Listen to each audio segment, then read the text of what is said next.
Welcome to our channel. Today we how to back up your Amex dispute attachments securely, full guide step by step clearly.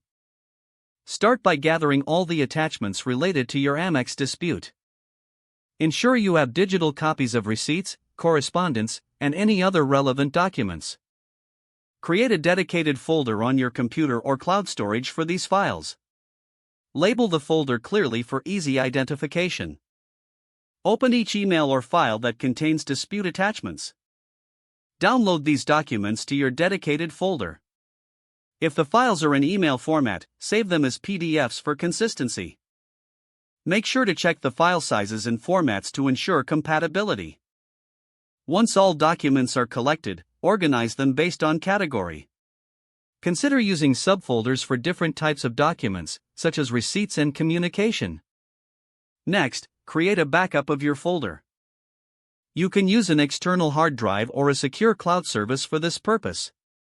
If using cloud storage, ensure it is encrypted for added security. Upload your dedicated folder to the chosen backup location. Once uploaded, verify that all files are accessible and correctly formatted. Consider using a compression tool to reduce the size of the folder if necessary. Finally, keep track of your backup dates and set reminders to update your files regularly. This will ensure that your Amex dispute attachments are always secure and up to date. If the page does not load, refresh the browser or try again in a private or incognito window.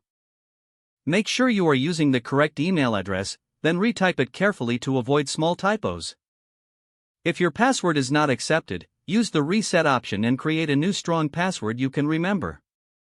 Check your spam folder for verification or security emails, then complete any requested confirmation steps. Enable two-factor authentication if available to improve account security and reduce unauthorized access risk. After signing in, review your profile details so your contact information and settings are accurate and current. If you see an error message, note it down and try again after restarting your device and internet connection.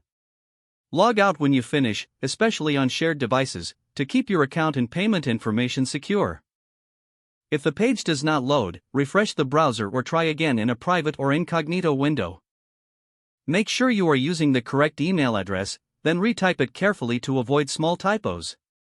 Don't forget to like this video and subscribe to our channel for more step-by-step tech guides.